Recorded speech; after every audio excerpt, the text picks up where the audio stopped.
Welcome to the iNetrepreneur Radio Show. We are so honored to bring you your host, the ultimate celebritypreneur, connecting businesses and celebrities worldwide.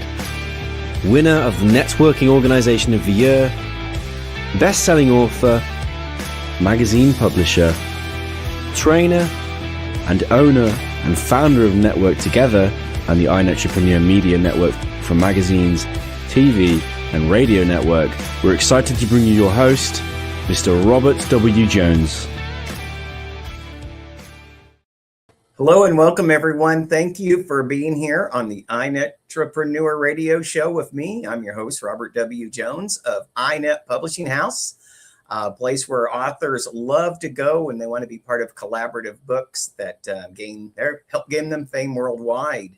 And speaking of books and book series, our number one international selling book, 365 Days of Resilience Quotes, is on sale at Amazon. You can get it there. And I don't know what Amazon's doing. They must love the book for some reason because they have it on permanent special.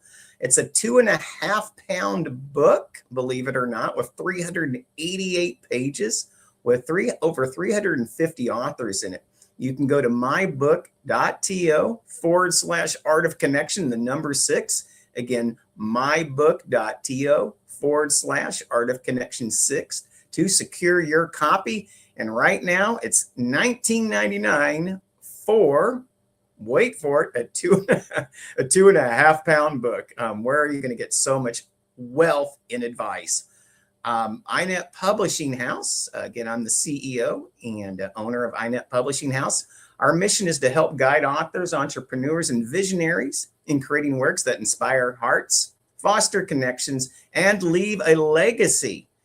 Most importantly, it's just getting the book in people's hands so they can read the impact that you're creating.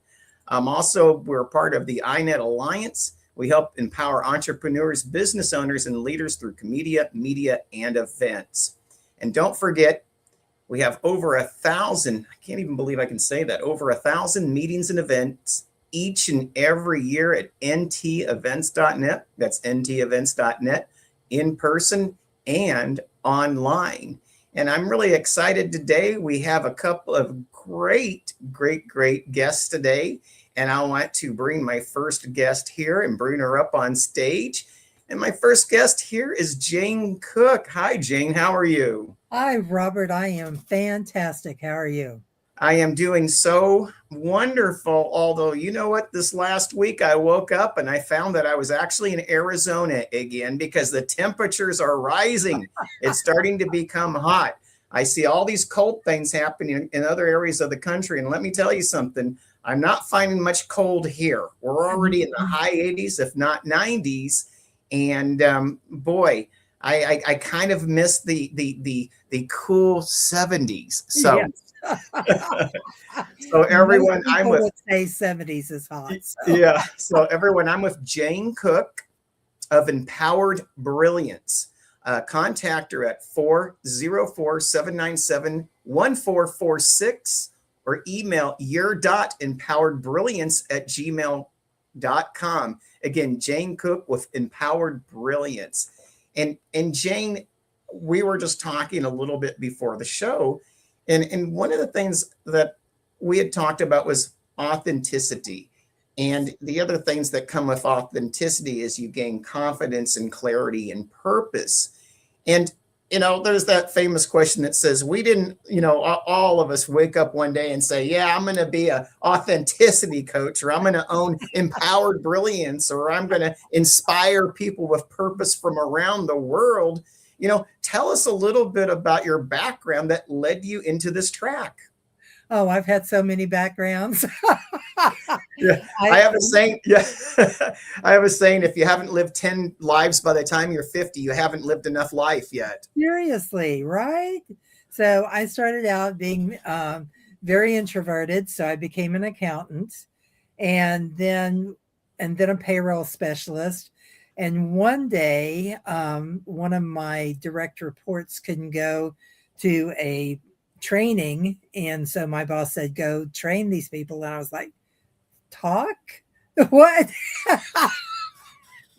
So I went and it changed my life. I was like, Yeah. oh my God, I got on that stage and I didn't die. And this is fantastic. So then I became a trainer. Then I got my instructional designer degree and went on to work in corporate America as a knowledge management manager and lead learning and development manager. So then I decided I was going to retire. Yeah. How'd that work for you? Well, we're still working on it. It's been a little over a year now, and I'm still going, what happened? So, um, during my corporate world, and I worked at one of the largest corporations in America, and I found out that I'm a big lady, and I always thought I had to be half of who I was just to fit in. Yeah. And that didn't get me very far and didn't get me visible. And I finally realized that me being authentic and stepping into my true value and my purpose, I became a lot more visible than I started being heard. And that's when I started getting promotions. And so now I would like to do my primary audience is plus size female leaders. I've helped a lot of other people outside of that group, obviously, but it's just been a calling for me because I know that there are so many thoughts, ideas, and beliefs about people in general, but it tends when you are a plus size person, you tend to kind of disappear into the woodwork. It's really a very interesting phenomena that happens. You think the bigger you are, the more you stand out. But no, I could see where that would be interesting, Jane. yeah. So that's how I got into this. And so I help people just be themselves because, we are phenomenal people. I was recently on one of your networking groups and somebody asked me, what's the difference between ego and confidence? And I was like, ego says I'm better than you are. Mm-hmm. Confidence says I am awesome and phenomenal, and so are you. I like that. I really like that too. I was like, I have to remember that one. Well, let's write that down. So, which you're leading in me to a direction which I would love to talk with you about, especially being a knowledge trainer and being working in accounting, maybe bookkeeping, maybe CFO, in all those areas. And one of the things I found for a lot of people, especially when they're looking at going into their true second or third act, in their careers, is a lot of people are truly taught how to be worth. They're taught about worth, self-worth. But one of the things I found for a lot of people is they're not really taught value. Right. And as an accountant, there's a vast difference. Are they related? Yes, but there is a difference between a person's worth and a person's value. And so what I found is I can add to my personal worth and I can feel better about myself, but that doesn't mean I can actually publicly price myself. So I've seen some amazingly, let's say, worthy people, but they're underselling their services or their products, and truly they're underselling themselves because they don't understand the difference between worth and value. Right. Do you see that as well out there, when you're working with clients? All the time. In fact, I have a very good friend who is brilliant, just amazingly brilliant. And she has written several books and she offers these workshops and she charges people $20 a month. And I'm like, why do you do that? She goes, well, because I want to reach so many people and I want to do this and I want to do that. I said, but do you realize the value you're giving to people?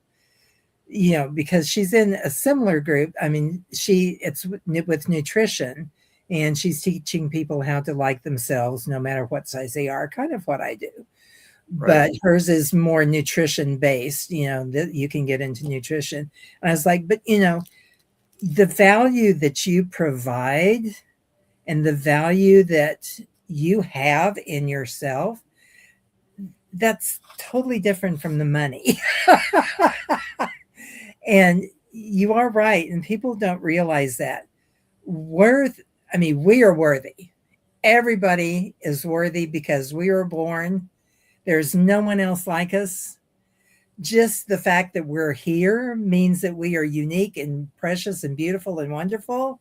And no one can ever take that away. So people who struggle with self-worth in that sense just really need to think about it. There is no one else in the universe that can be them.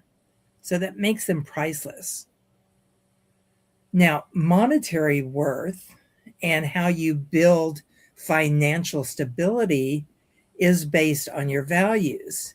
And if you don't have good self-worth, I don't believe you can establish the value that you bring to people and that people can get from you. And therefore you undervalue yourself, and therefore you don't charge what you need to charge, and you don't build your financial freedom. So it's all kind of a little ball of, Right, because, yeah, right. Because it's not very often people come in and they look at valuation, of companies, what's Yes. the valuation of the company. Yes. Sir, we talk about worth so much, but it's always about value, and it's always about, how much it's built, and, what are the receivables within the quarter, within the annual, what are your projectives for the next year to 3 years. And that many times is, value based. And I do believe that sometimes, we are our own product as well. And, Yes. and I think that that's where we sometimes miss the mark on how we should price our own value, is once we start understanding that we are a product of our product. And if we look at ourselves at like, what type of value do I provide if I'm sitting up on the shelf, and how do I look at myself in the marketplace? I think we gain a little bit of clarity, don't we? Mm-hmm. I think so, yes. But you have to be very, the word strategic is coming to mind. I'm not sure that that's the best word to use, but you do have to be very clear about things. And you were talking about people look at businesses and they look at their value and everything else. And I have been in several organizations where they make a lot of money, but they don't last, or they struggle because their values, it's all about the money. Mm-hmm. It's not about serving people. It's not about being the best you can be. And you have to have I don't say you have to have, a lot of people don't have because they don't know. I mean, we're talking about socialization here. And the more you can step into your value, and the more you can step into that self-worth, the higher you value yourself, and the higher your value to others becomes. So. Yeah, I love that. Another thing I really love, and I mean it, is the name of your company. Thank you. And I say that because, like, each and every one of us, I always say most of us are born and we don't get to choose our name, but one thing we do get to choose is the name of our company, right? Yes. And yes. so when I look at that, the name of your company is Empowered, which Yes. shows movement, which shows energy, which shows action, and then brilliance. And I love that together, because to me, brilliance isn't a word that I necessarily hear a lot thrown around. Being brilliant, or brilliance, which is gleaming, which is shiny, which is to be seen. Yes. Tell us a little bit about your business name, and why does Empowered Brilliance actually light your fire? Well, I'm a big Marianne Williamson fan, and so one of her poem about you need to shine because you shining gives others permission to shine as well. And so and very early on in my spiritual journey, I walked into a room and this one person said, "Do you know how bright and shiny you are?" And this was the beginning of my self-development. I was like, "What? What are you talking about?" And she was like, you just light up a room. And I was like, oh, okay, if you say so. Yeah. This is so back in my accountant days. Sure. And I started thinking about it. And then I started noticing people are brilliant. They, when you get someone speaking about topics they love or their passion or their purpose in life, watch how they light up. It's just like a beacon goes on from inside them and it just shines out.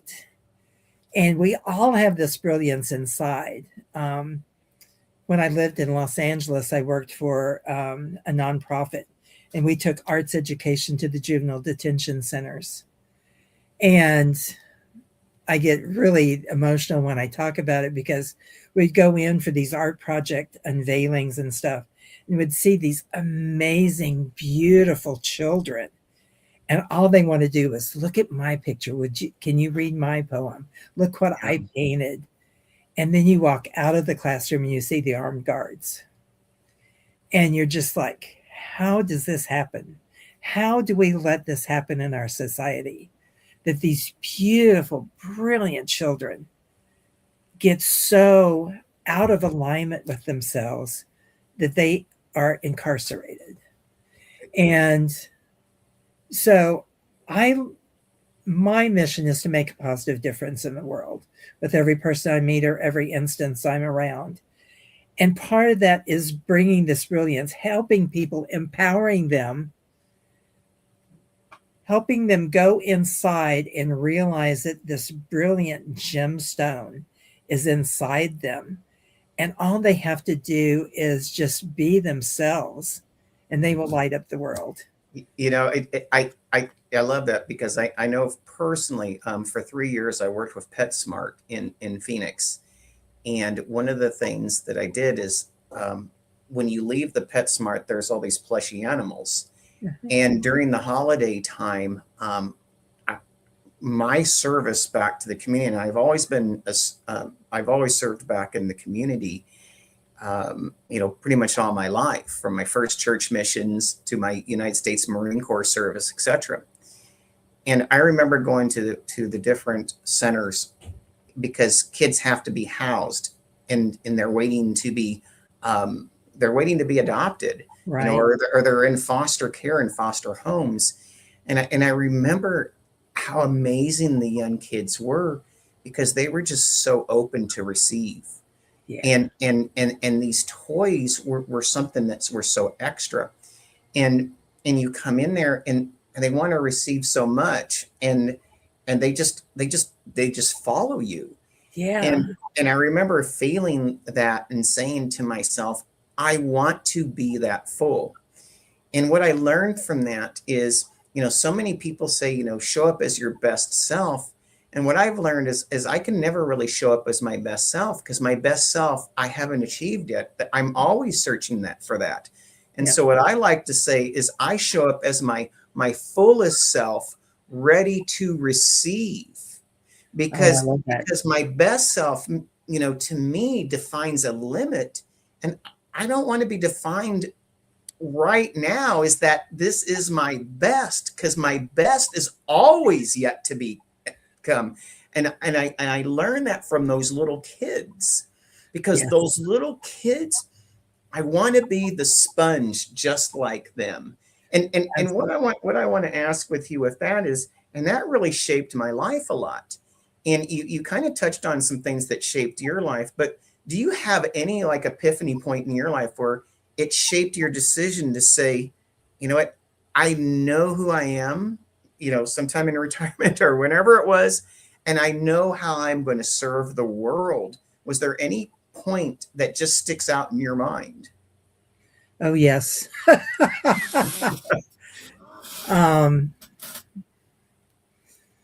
Okay, you asked, so here it comes. I was married to a person who had an addictive personality. And he was court-ordered rehabilitation after getting a DUI. And I went to the welcome or the orientation for that program. And this, by the way, this is a story in a book that an anthology I helped write. So the story you can find on Amazon. After, the counselor said, by a show of hands, who here really believes that they will not survive if their significant other doesn't? And out of about 40 people, I was the only person that raised their hand. Oh, wow. And I was sitting at the back because I always sit at the back and at the end. And I got out of there before he could talk to me because, of course, I didn't want to talk to anybody. And driving home, I decided I was going to commit suicide because how pathetic was I to be so, involved with somebody else that I didn't even have my own life. But I had a daughter at home, so I stopped. This was back when we had phone booths. This old phone booth, the big, glass cube. And I found enough change to put in. And for some reason, the book was still there. So I found the suicide prevention number, and it was raining. And I dialed the number. And what I heard on the other line was beep, beep, beep, beep, beep, beep. I was like, really? Oh, my. Oh, my. So I just slid down and sat in the phone booth, raining right in the middle of the mud and everything else. And people tell me it should have disconnected, but I was probably there for a good 2 hours listening to this busy signal on the phone. And when I came out of that phone booth, I was a different person. And that's when my epiphany happened. Mm-hmm. That's when I decided that I was no longer going to be in anyone else's shadow, and that I was a valid human being with worth and talents and gifts. And I have never turned back. But like you said, I'm still developing. I still have those, like, really, I'm a coach. So, we're always blooming. I don't think we'll ever get to full bloom. I think there's a few people that might have gotten close to full bloom, but yeah. Yeah, and what's really interesting is when you say that, a part about being a confidence catalyst is really you help people get unstuck. And what I found in life, it's so funny. I have a different way of looking at things. I tell people I love being stuck. You know why? Because the moment I'm stuck, I can find someone help me get unstuck. And they probably know how to do it, and they're going to help me get there much faster, right? Yep. That's why I love having a team around me. It's not about being the dumbest person in the room. It's actually about being a part of a room who cares. That's right. And think about it. You have one brain. If you surround yourself by people, especially if their brains are different than yours, that is the most exciting thing. It's one of the most amazing things that you can have. Yeah. And I love to surround myself with people that are really different than me. Yeah. It's the best thing. I remember I was I will never forget it. I was in a mastermind in Elon Musk. I got to sit in a tube with my good friend Daniel Miller. And he allowed me to serve on his seat a couple of times. Nice. And I still remember Elon Musk saying, what makes, in only the Elon Musk ways. And he's like, what makes me more successful than you? And, we're like, we don't know. Everyone's guessing. I just sat there silent because I was a guest for a couple of times. And he said, what makes me better than you is I know myself best. I know myself the best in the room, and I find the best to help me from this room to do the things that I can't do. And I loved it. It was simple, but it was very impactful. And, it just reminded me, man, there's 100 things to do 2. The other 98 things, I can find someone to do those 98 things a lot better than I can do. Right. Yeah. But those 2 things, I'm going to be the best in the room at those 2 things. Yeah. And then I'm needed and necessary with those other people in that room. And that's what I really learned in those 2 times that I was in those masterminds with him. And that's when growth really started with me, because guess what? I was retired too. And all of a sudden I came out of retired because this thing called COVID happened. And I thought I wanted to provide hope, inspiration, and support for other business owners, entrepreneurs, and influencers in this world. So what I want to do is, we're right at the end of the segment. Okay.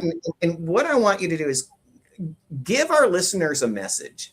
And what that message is how can those who are feeling unfulfilled right now, what is one thing that they can do, right now that starts them potentially on the track of getting their life with a sense of purpose again? There's this little activity that I've done with a lot of my direct reports, and it seems very simple, but it is very illuminating. So I would say sit down. Well, I'm a big meditator, but if you don't meditate, just sit down and be quiet for a minute. Close your eyes and think of something you really want. And it can be something material, or it could be something, emotional, like I really want to be happy. Yeah. And just write that down in a column. I want to be happy. Okay. I'm putting, I want to be 6'4". Okay. Okay. Want to be 6'4". Okay. I'm just kidding. Well, you can do that because this works for that too. Oh. And then in this column next to it, write down all the reasons you deserve to have that. I love that. Oh my gosh. Yeah. Jane, thank you so much. Everyone, I'm with Jane Cooke of Empowered Brilliance. You can contact her at 404-797-1446 or email her at your.empoweredbrilliance@gmail.com. Again, that's 404-797-1446 or email your.empoweredbrilliance@gmail.com. Miss Jane Cooke, I am so excited that you are on the show today, but I want you to stick around when we have our huggle at the end of the show to do our reflections. So I'm excited about. So let's take a few moments of a break, and I will be back with our next guest. Again, thank you so much, Jane. Thank you, Robert.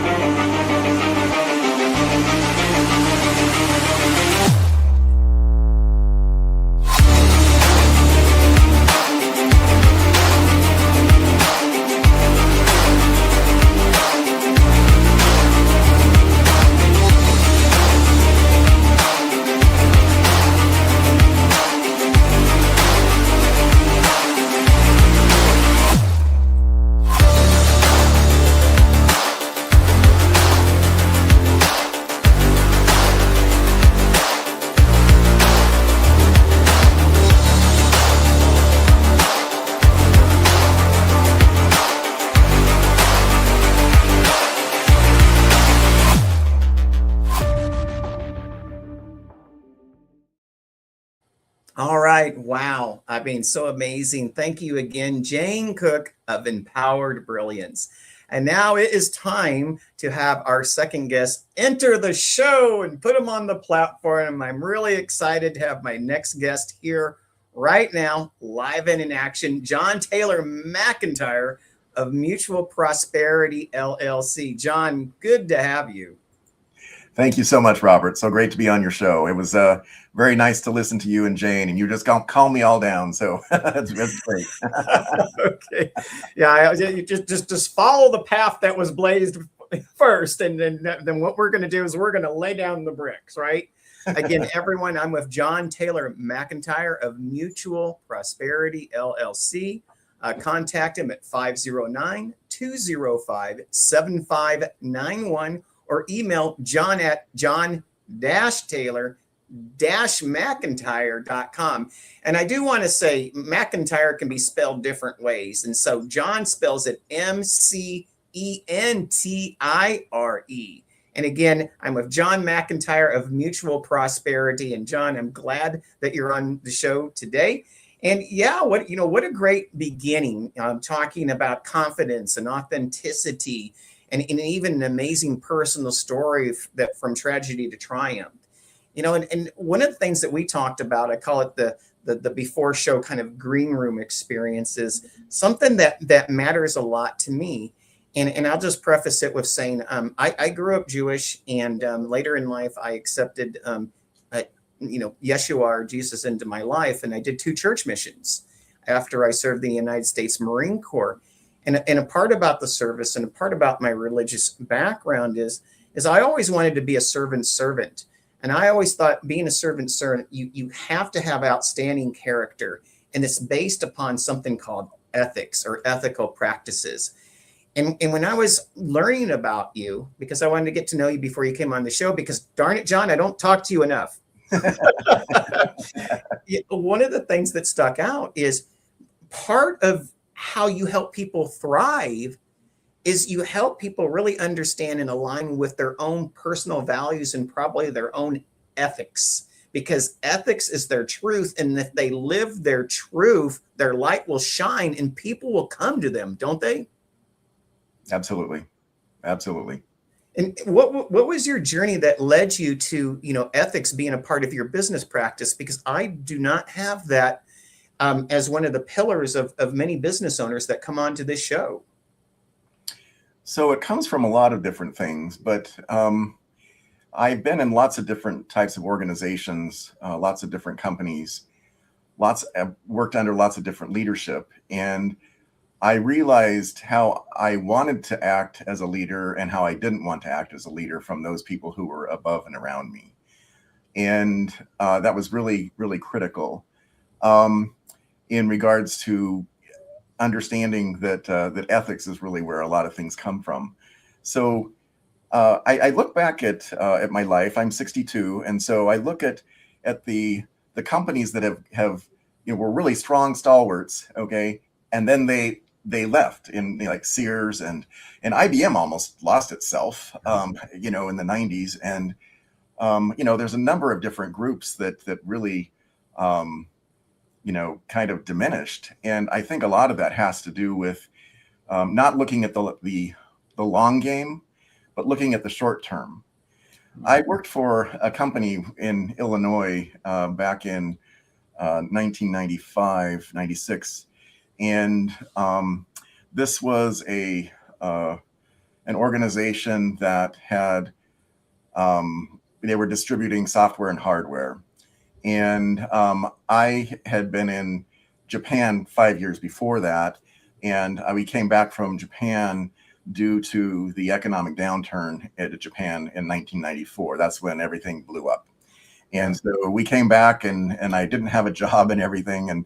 And this company reached out to me before we left and said, hey, you can, we want to have you come and help us open up a Pacific Rim division.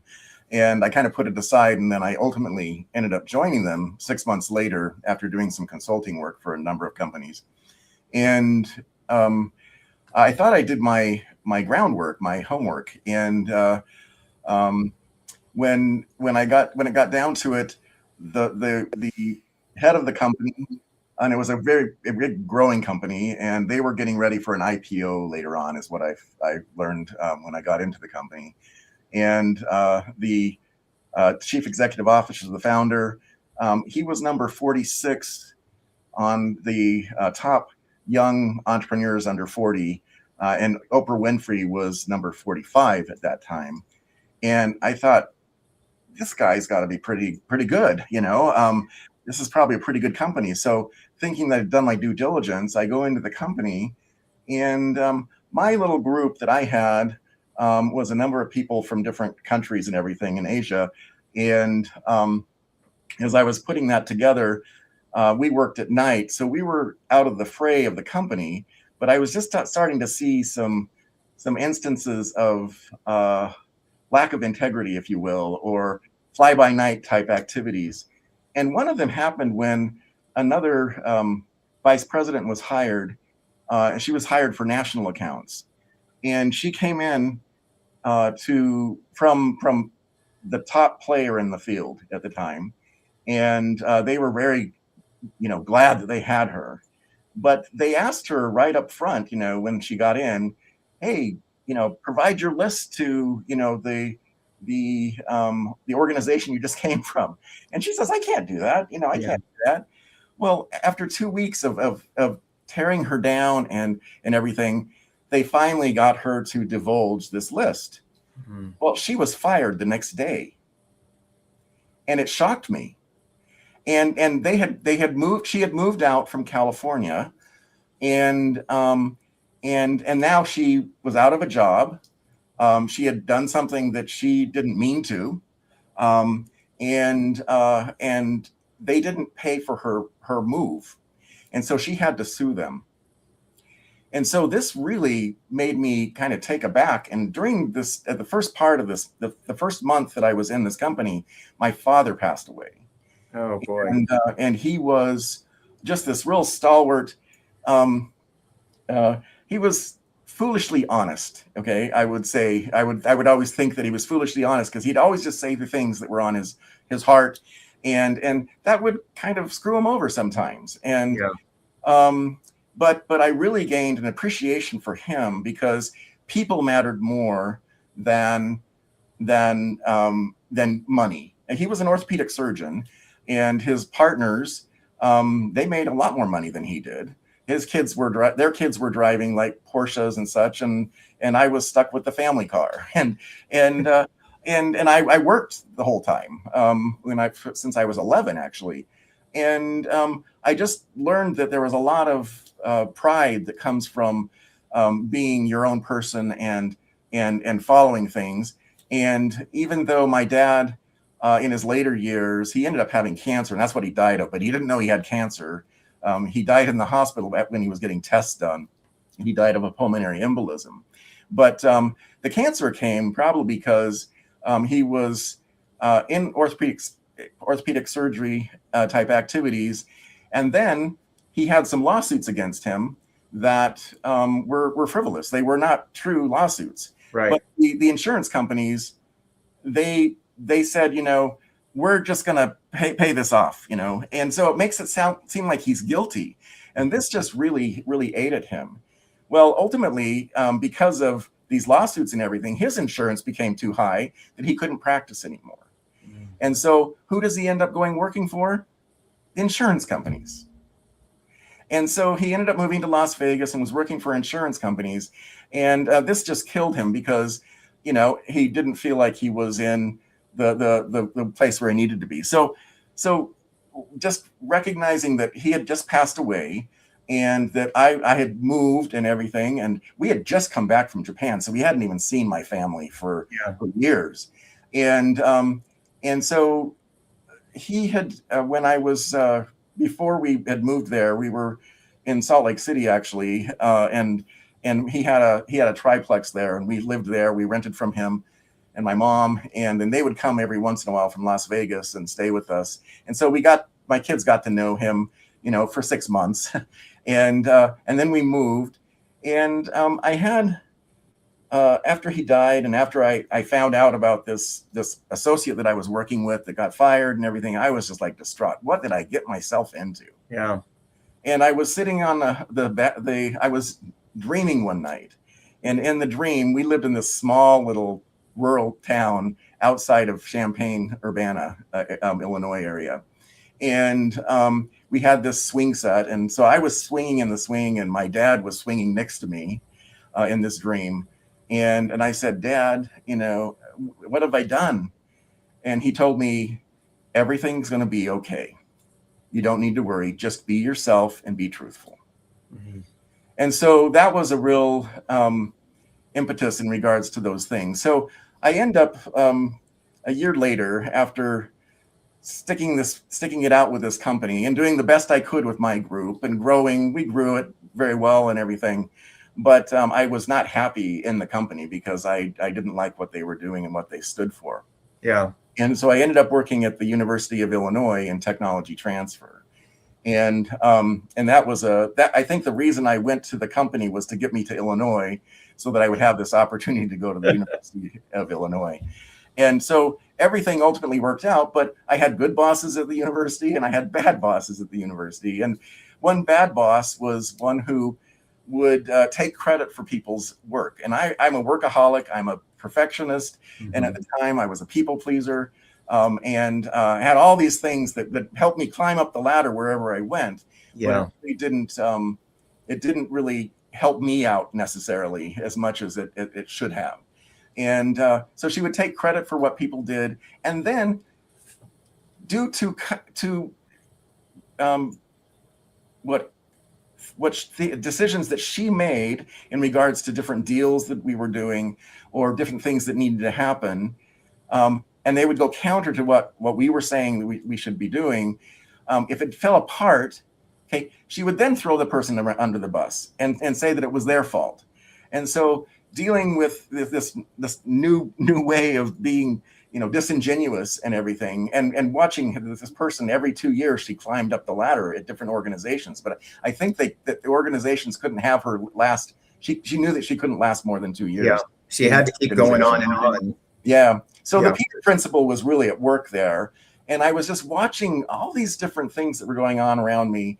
And I was realizing that, the reason why organizations grow and develop is because people with the idea of truth and wholeness and all these different aspects, dealing with ethics and such, it's that long-term vision and the servant leadership. You were talking about this a little bit earlier, but the servant leadership is really something that is necessary in order for leaders to grow leaders who grow leaders who grow leaders.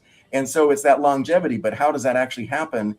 It's being truthful, which is what I call is the mortar. Okay. It's what keeps the stones together, everything holding together. And then you've got whole, which is how do all those stones and pieces fit together? So it's like a puzzle. Yeah. And everybody is a piece of that puzzle. And we as leaders need to make sure that we allow margin around each of those pieces so that the people can actually grow, so they can have integrity in regards to who they are, in regards to fulfilling that responsibility that they have for the company. And that's where the mortar comes in again, but it's also cultural margin that's being allowed that allows them to grow. And all these pieces dovetail together really nicely. And all of a sudden you've got the makings of this really good company. But the company isn't good unless there's that truth and there's this integrity and this underlying idea that ethics really matter. Yeah, it's really interesting to me because you saw it in two ways. One, you saw it by observation, and that was with your father. And then you experienced it, in your own work life. And so in a way, you're able to kind of build I would say even a better model, because you have an inside and an outside kind of built-in philosophy that you can draw upon when you're working with other companies. And that's kind of like what I want to talk about as well is, once you're building these structures, because they are structures. I mean, it may not be tangible stone, but people are structures when built correctly. And one of the things that you do is you build these structures for really one thing in mind. It's creating the bonds between the people based upon trust and character, so the company becomes prosperous. But one of the things that I look at in prosperity is, if I say prosperity, John, you know this, 20 people are going to have 20 different definitions of what prosperity looks like. And so for me, my interest is for you and the clients that you coach or you consult with, how do you help them find and define and even refine their own prosperity? Well, most executives think that their organization has a strong ethical culture, mm-hmm. but most of the employees disagree. And it's that gap. It's not a character problem. It's really a system problem. And it's because ethics is not really purported to be really important. Mm-hmm. So I worked at the Pacific Northwest National Laboratory, which is a Battelle Memorial Institute organization. It's run by Battelle Memorial Institute for the Department of Energy. And this organization was after the University of Illinois. And I learned a lot from Battelle. And Battelle is just one of those really stalwart, highly ethical, really wants to deal with authenticity type companies. And so we were always looking towards, with the stuff that we're dealing with, which is all these different technologies. I mean, it's a $2 billion laboratory. It's dealing with, everything from,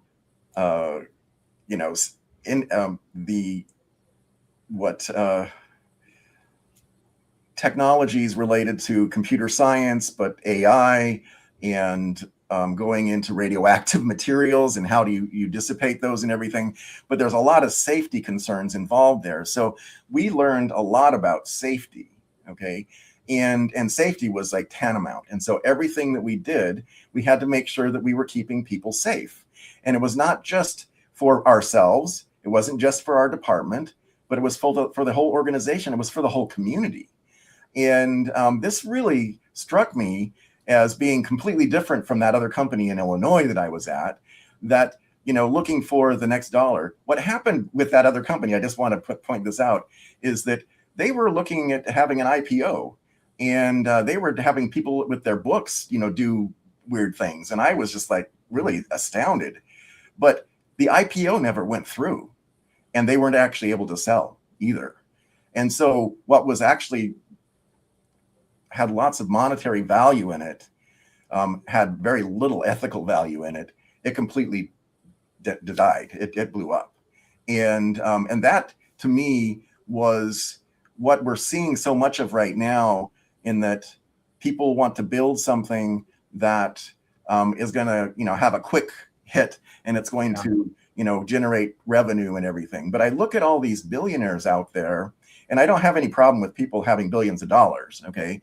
But I look at them and I look at the way they treat their people, and some of them treat them better than others. But I realize that it's not a really equitable type situation when the people that are actually working with them, beside them, are not gaining wealth. I'm not saying they have to be billionaires, and maybe not even millionaires, but there should be a little bit more substance going down to the people who are doing distribution or whatever, because, they're just not working very well. When I was at the University of Illinois, I had to negotiate a copyright issue related to Amazon with books, and with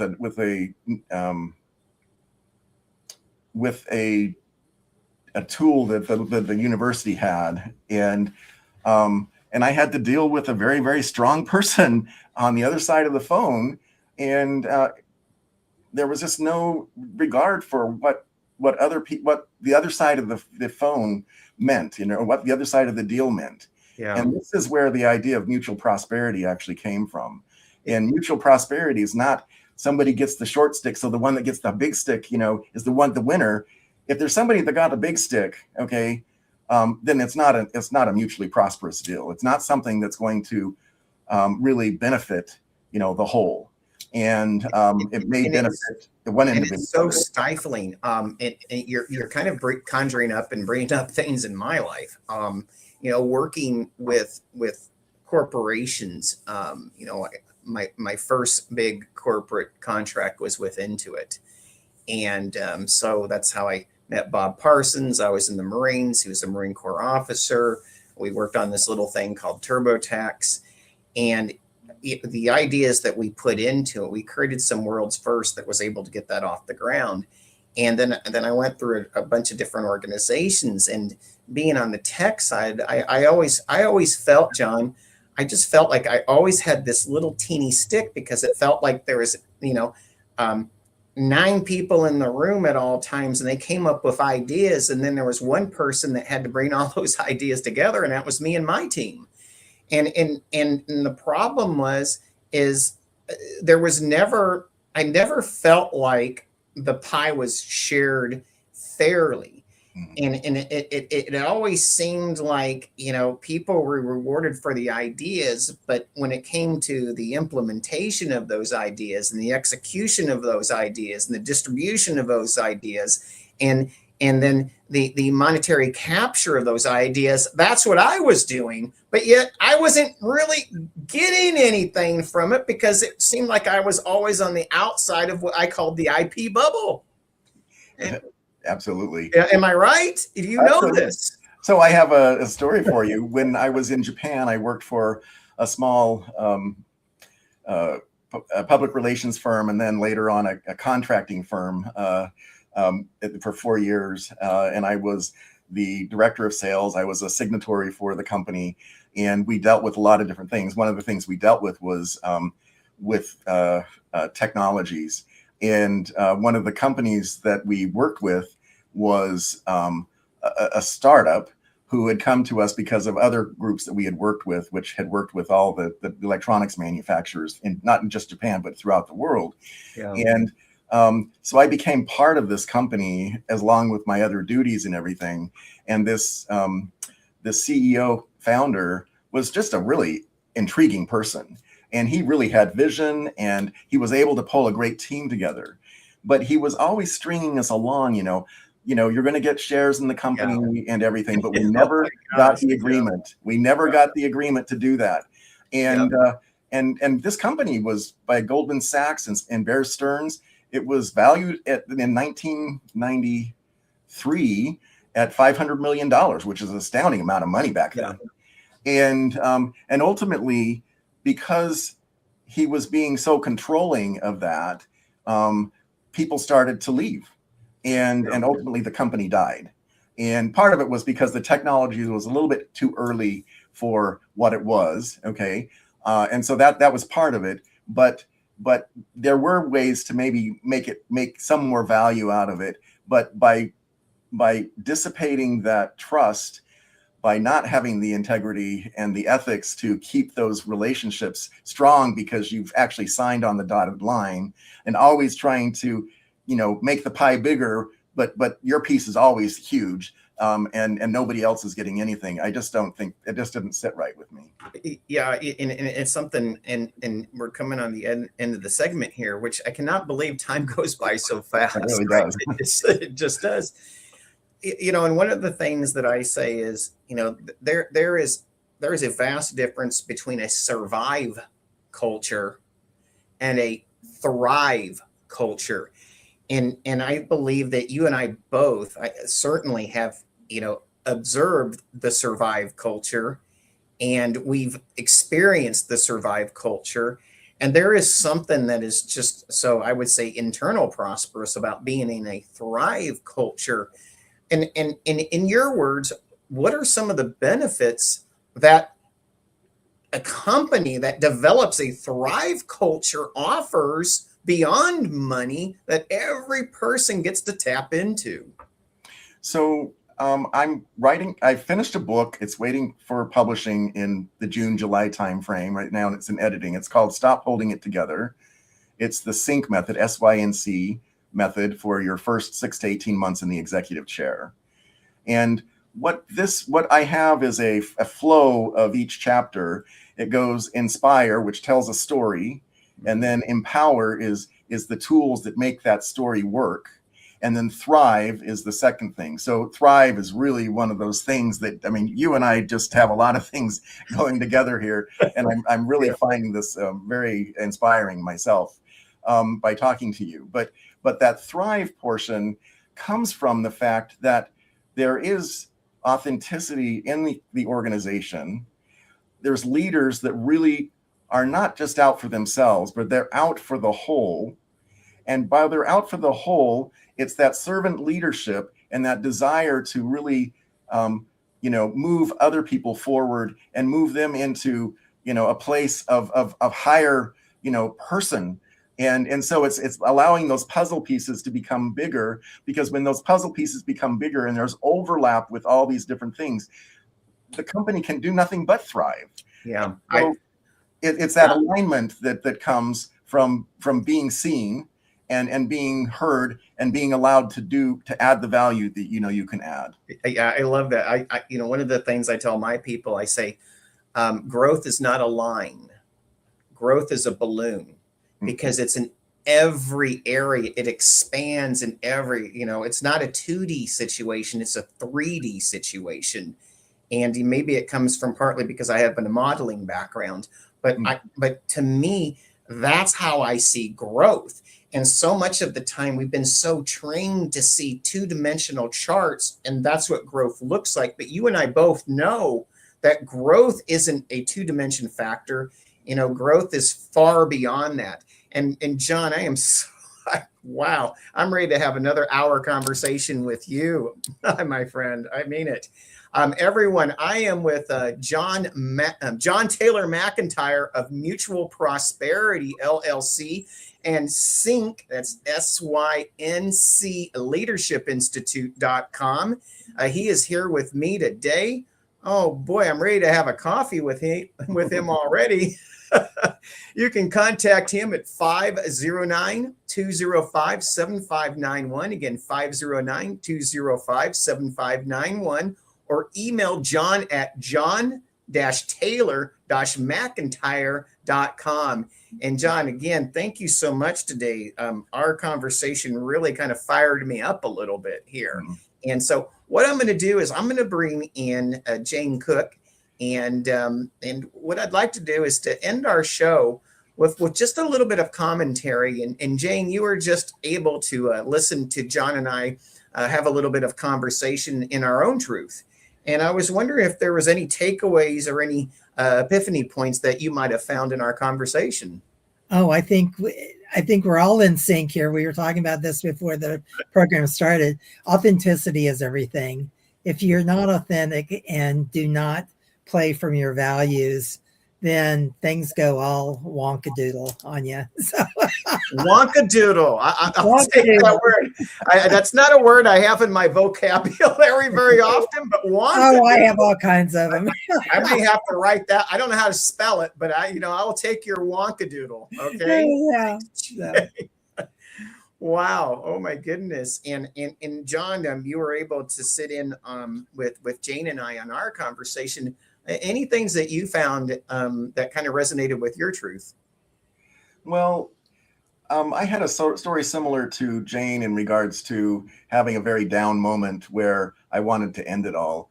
And I think what's really important is that we look at the incremental growth that we have and not look at so much at comparing ourselves to others. And as we look at incrementally trying to improve ourselves on a daily basis, it's that daily improvement, always trying to move 2 steps forward. And you may go 1 step backwards, but you're always going forward. The trajectory is moving forward. We get out of those evil, dark days. And I think it's really important that people understand that the dark days are sometimes the place where we gain the most depth. And so if everything was to go good all the time, we would not be the humans we are. We're the humans we are. We become the servant leaders that we're talking about, the three of us, because we recognize how we felt in certain situations. And as an empath, having had both incredibly good experiences and having some very horrible, bad experiences in my past, I can feel, what others can feel to a different point than maybe some people can. But it's through all those activities that we're able to grow. And it's one thing that's always sit with me, because I dealt with a lot with startup companies and with venture capital and everything. And when venture capitalists look for a CEO for a new startup or a startup that's starting to scale, they want somebody who's not had success necessarily, although success is helpful. They want to have somebody who's had failure. Mm-hmm. And the reason they want failure is because it's through the failure that we actually learn how to improve things better than we could if everything was succeeding. Well, or as I like to say, you get resilient from it. Absolutely. And I say this with the speakers that I bring onto my stages all the time. the worst speakers I can have on my stage are the ones that have good all their life. No, people want to come there because they had a car accident. They lost a foot. They had cancer. They were $2 million in the hole, but against all odds, they rose above and they have a story to tell that encourages others. And so what I tell people is, bring me your worst so you can bring out others' best. So John and Jane, John and Jane, I love it. The John, Jane, and Robert show. I can live with that. I want to thank both of you for being on the iNetrepreneur Network radio today. And, if there's anything that I would ask for any of our listeners, make it come alive, bring us your comments, put it on it. We will put this out there into our radio network. And I just want to say to both of you, thank you so much for being on the show today. And you know what? I had so much fun. We just may have to do this again sometime. That would Sounds be awesome. like a plan to me. Thank you. Oh, well, thank you so much. Thanks for being such a great host. Yes. Thank you guys. Absolutely. All right. And until next time, or in New York, let's do this again. Have a great day. You've been watching the iNetrepreneur Show, a production of the iNetrepreneur Radio Network, with host Robert W. Jones. Join Robert each week as he visits with new and exciting guests who inspire, teach, and mentor entrepreneurs worldwide. Follow Robert each Thursday at 1:30 p.m. Pacific, 4:30 p.m. Eastern, and 8:30 p.m. Greenwich Mean Time.